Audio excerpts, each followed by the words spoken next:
Alright, we are back with a new video, and we are continuing with this series of reviewing new episodes of Owl House. Today, we got Reaching Out, which was definitely better than the last few episodes, not gonna lie. Though, as usual with the show, there was plenty of weirdness to go around. So, this episode largely revolves around Amity and her no longer wanting to be in the Emperor Coven, despite that being one of her goals from the beginning of the series character development.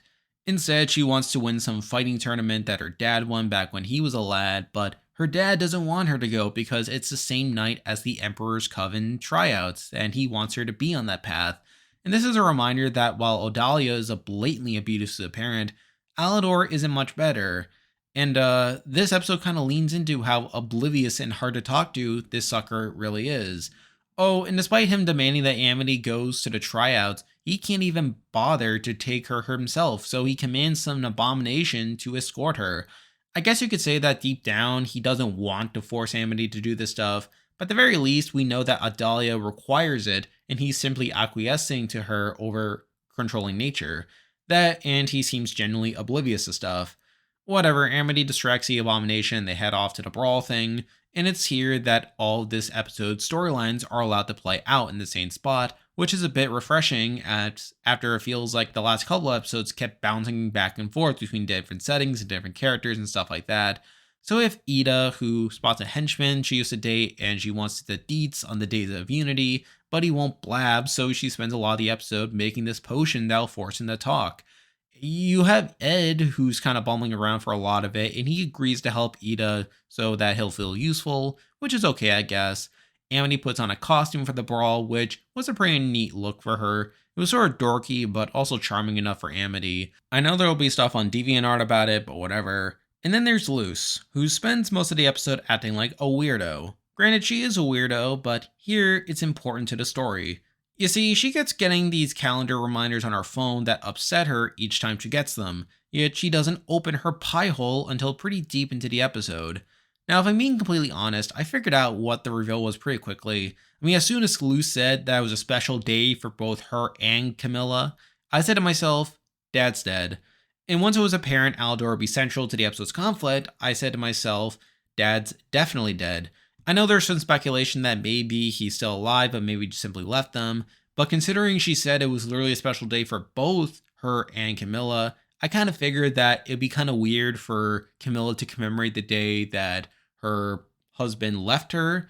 I figured it was more of a she has a positive view of her dad of her husband, and that being that he passed away being a more suiting way as a result.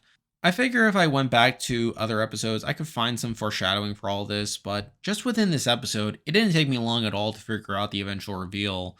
So anyway, the plot plays out as you expect. Amity kicks butt in the tournament, but then we have Luce, who's so preoccupied thinking about her dad that she starts looking for distractions, and this prompts her to actually enter the tournament as well. And despite being a mere human, she apparently does pretty well at it, but also makes Amity pretty worried. Alador's abomination ends up showing up to collect Amity, and Luce tries destroying it, which only sets up his alarms. After telling Amity that she saw it, she points out that merely touching it will set off alarms, and Luce just lies for some reason, saying she didn't touch it, but sure enough, Alador shows up and informs Amity he's in big trouble, and obviously revealing that Luce lied. Amity gets mad, and as you expect, Luce can't open her pie hole. She keeps acting weird, saying nothing's wrong, and then Amity runs off. And while I've been talking all crass mostly, I do genuinely enjoy like how Luce is written in this episode. I like how every time she tries filling up all her time with things to do just so she isn't left to think about the thing. I like how in all her actions she makes Amity worried. I like how she keeps trying to act like everything is okay despite it being anything but. That all is good. And then we get to the moment where Luce and Amity talk and Luce finally admits it.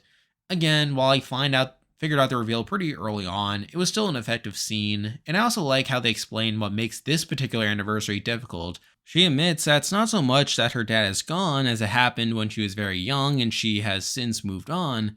It's more so that this is the first time she doesn't get to do the ritual that she does every year with her mom, which connects back to their previous interaction in Yesterday's Lie and her motivation to get the portal up and running again.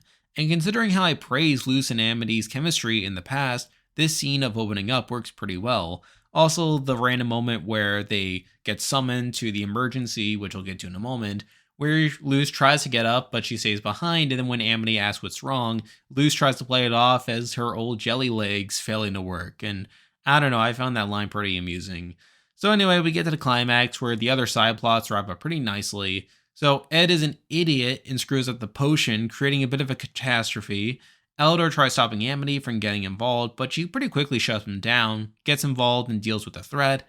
Afterwards, Eda confronts her ex about the Day of Unity. We get a bit more clarity over what it actually is, with him saying that it'll involve people from the Boiling Isles merging with the Titan, but that it could create a world unsuitable for even some non-wild magic wielders.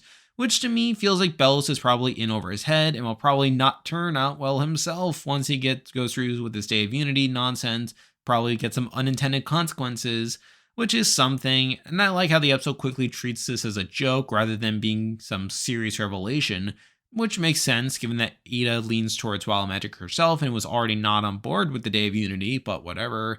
As for Aldor and Amity, they make up to a degree. She tells him she doesn't want to do the Coven business, and he comes to understand.